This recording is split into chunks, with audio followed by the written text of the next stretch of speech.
Good morning chipmunks, this is your Leo the explorer. आज है 14 सितंबर और आपका और मेरा सब एक्सप्लोरर्स का फेवरेट डे संडे है। अभी टाइम हो रहा है exact 6 AM and right now I am about to reach Bangalore. वैसे मैं अपने गांव रामनगर से 5:18 AM को निकला था और आप सब इस वीडियो के टाइटल से जान गए होंगे कि मैं कहाँ जा रहा हूँ और कैसे जा रहा हूँ। चलिए मैं फिर से बता देता हूँ। मैं जा रहा हूँ रामनगरा कर्नाटका से Kolkata West Bengal on road by scooty. I know मेरे कई सारे चाहने वालों को इस बात से लेके मुझसे कई सारे सवाल होंगे, पर उन सारे सवालों के जवाब देने से पहले मैं ज़रा इस मेरी महा रोड ट्रिप के कुछ डिटेल्स ब्रेक डाउन कर देता हूँ, क्योंकि मुझे अच्छे से पता है कि मेरी तरह कई सारे डेयरिंग राइडर्स हैं जो बाई टू व्हीलर्स बाइक से या स्कूटर से बैंगलोर टू कोलकाता या Kolkata to Bangalore first time travel कर रहे होंगे और उन्हें कई सारे उनके दिमाग में सवाल होंगे कि कैसे हो पाएगा। कई सारी चीज़ों को लेके उनके दिल में डाउट्स या फिर क्वेश्चंस होंगे, तो ये वीडियो स्पेशली उन्हीं के लिए है।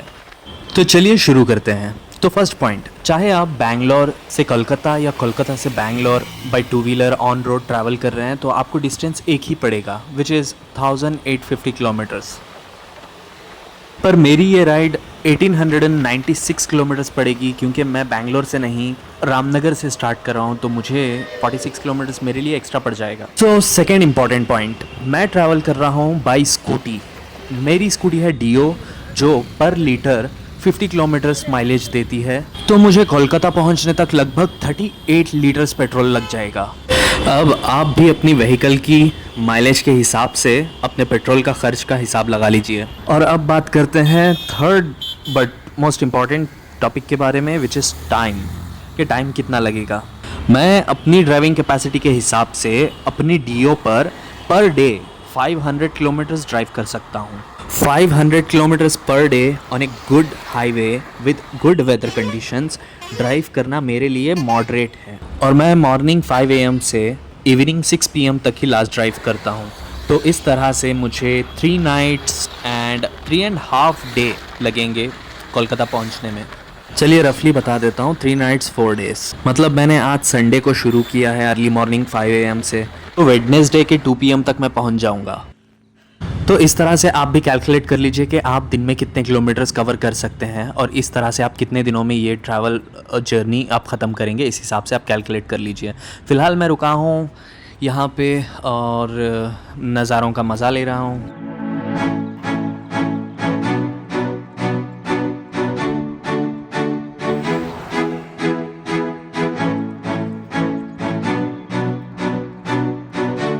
तो अभी इस वक्त मैंने 149 किलोमीटर्स ड्राइव किया हुआ है अब तक। अभी 8:30 AM हो रहे हैं। अभी इस वक्त मैं जहाँ खड़ा हुआ हूँ वो अभी कर्नाटका में है, जिसका नाम है थड़ीगोल क्रॉस। अभी आंध्र प्रदेश मुझे टच करने में 27 किलोमीटर्स लग जाएंगे, तो होपफुली मैं अगले 30 मिनट्स में आंध्र प्रदेश टच कर लूँगा। वैसे मैं आप राइडर्स को बता दूँ कि बैंगलोर टू वेस्ट बंगाल जाने के सारे रास्ते एकदम वेल मेंटेन्ड और बहुत ही बढ़िया रास्ते हैं, किसी चीज़ की कोई टेंशन नहीं है। रास्ते बहुत अच्छे हैं, बिना किसी परेशानी के आप अच्छे से आराम से चला सकते हैं, रास्ते बहुत ही अच्छे हैं। सो चिपमंक्स, मैं अपनी इस 4 डे लॉन्ग जर्नी में खाना पीना सोना निकालना और सब कुछ कैसे मेंटेन करता हूँ, ये सब जानने के लिए आपको इस जर्नी को एंड तक फॉलो करना ही पड़ेगा। There is no other way. और मैं प्रॉमिस करता हूँ कि मुझे इस जर्नी में जितने भी मज़े आएंगे और जितनी भी प्रॉब्लम्स आएंगी, मैं उन सब को आपको फील ज़रूर करवाऊँगा। आई एम श्योर ये जर्नी मेरे लिए और आप सबके लिए बहुत क्रेज़ी और मज़ेदार होने वाली है, तो डोंट मिस इट।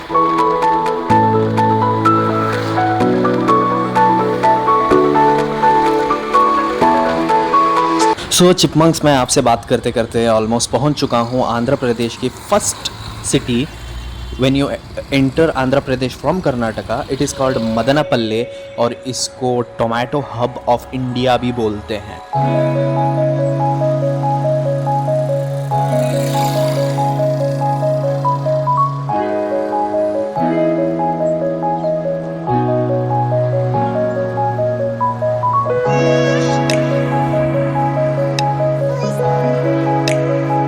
तो चिपमंक्स 11 बज रहे हैं और मैंने नॉन स्टॉप 200 किलोमीटर्स चला लिए हैं अब तक। तो अभी टाइम है थोड़ा हाथ पैर स्ट्रेट कर लेने का और बस थोड़ा रेस्ट लेता हूँ और 2 मिनट के लिए मैं यहाँ पे रुकूँगा। देखो, एक और पॉइंट मैं आपको इम्पोर्टेंट जो है वो बता देता हूँ कि पेट्रोल रिफ्यूलिंग का क्या फंडा है। तो जहाँ भी आपको पेट्रोल पंप मिले वहाँ आपको अपनी फ्यूल टैंक फुल करवा लेना है, क्योंकि आपको पता नहीं है कि कहाँ आपको फ्यूल टैंक मिलेगी और कहाँ नहीं, क्योंकि आप ऐसे रास्ते में हो जहाँ आप प्रेडिक्ट नहीं कर सकते। तो मेरा एक सिंपल सा एडवाइस है कि आपकी पेट्रोल टैंक में समझ लीजिए 1 लीटर पेट्रोल है, तभी आपको जहाँ भी आपको पेट्रोल पंप मिले वहाँ आप खड़ा के अपनी पेट्रोल टैंक फुल करवा लीजिए, ताकि आपको रास्ते में कहीं पे प्रॉब्लम ना हो।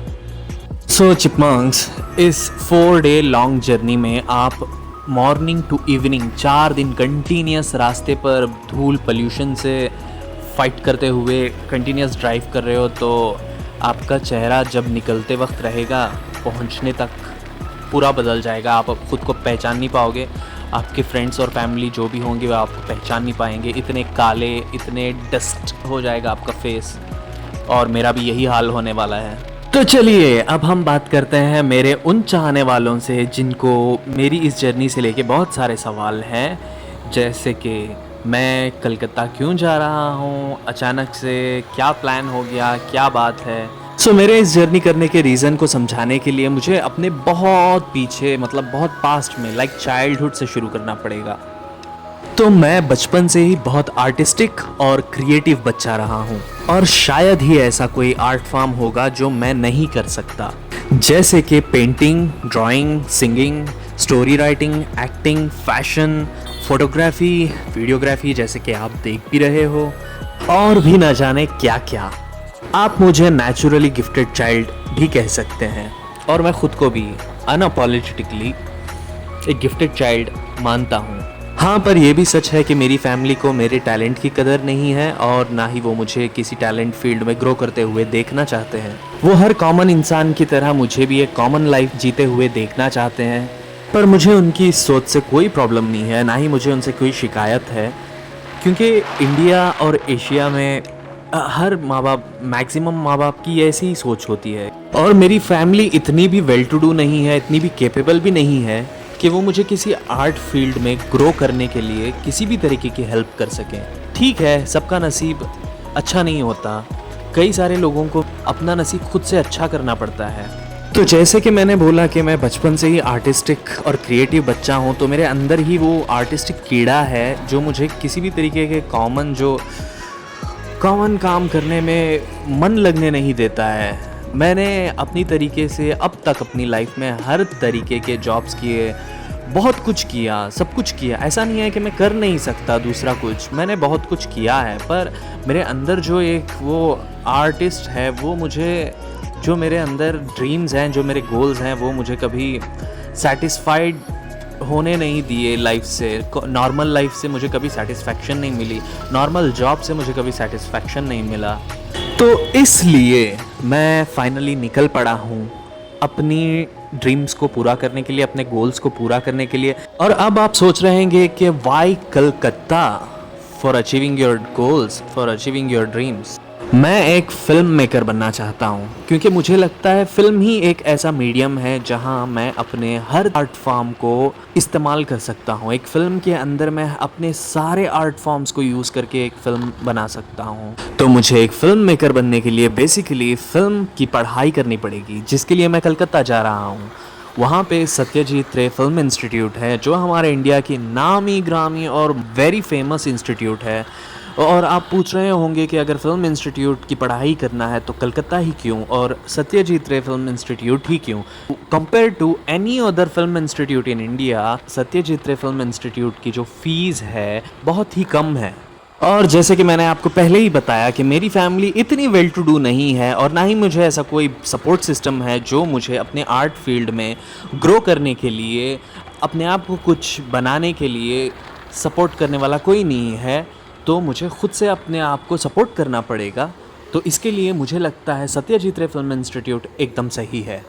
मुझे लगता है मेरी तरह कई सारे लोग हैं जो नेचुरली गिफ्टेड हैं, जिनके बहुत गोल्स हैं, बहुत ड्रीम्स हैं कुछ करने के, आर्ट फील्ड में स्पेशली, बट अपनी ज़िम्मेदारी और अपनी फैमिली कंडीशंस की वजह से अपने ड्रीम्स को अचीव नहीं कर पाते हैं, अपने गोल्स को अचीव नहीं कर पाते हैं।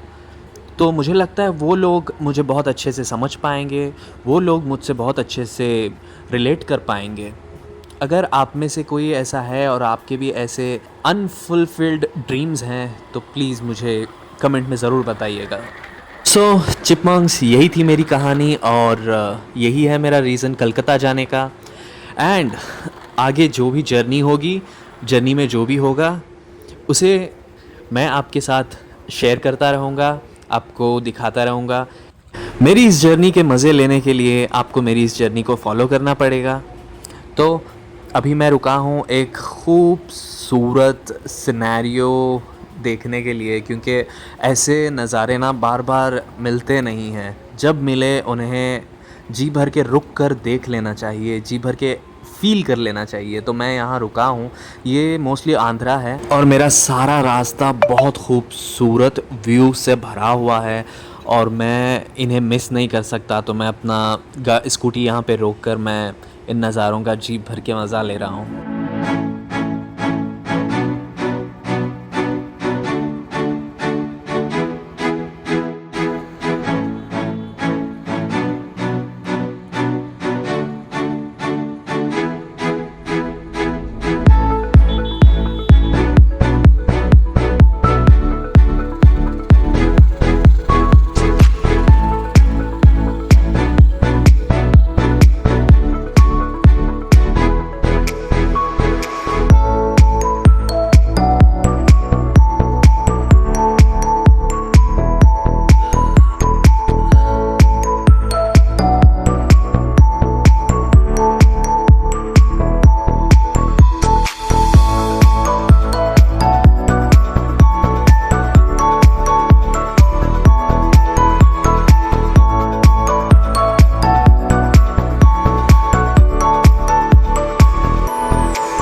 चिपमंक्स, थैंकफुली मेरा पेट्रोल ख़त्म होने से पहले मुझे पेट्रोल पंप मिल गया है।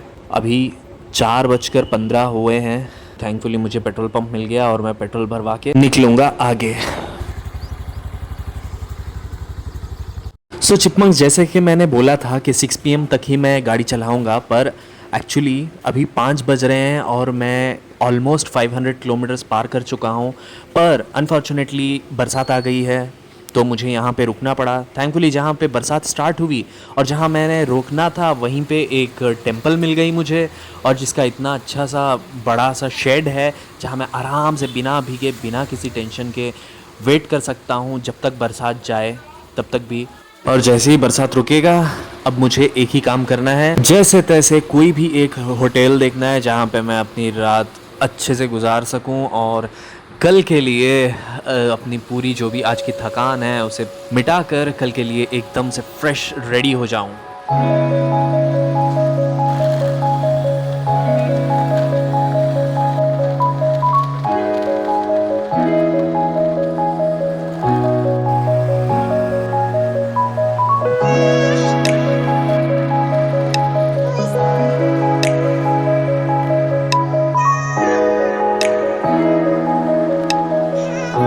सो चिपमंक्स, फाइनली मुझे रूम मिल गई है स्टे करने के लिए और ये है मेरा हुलिया।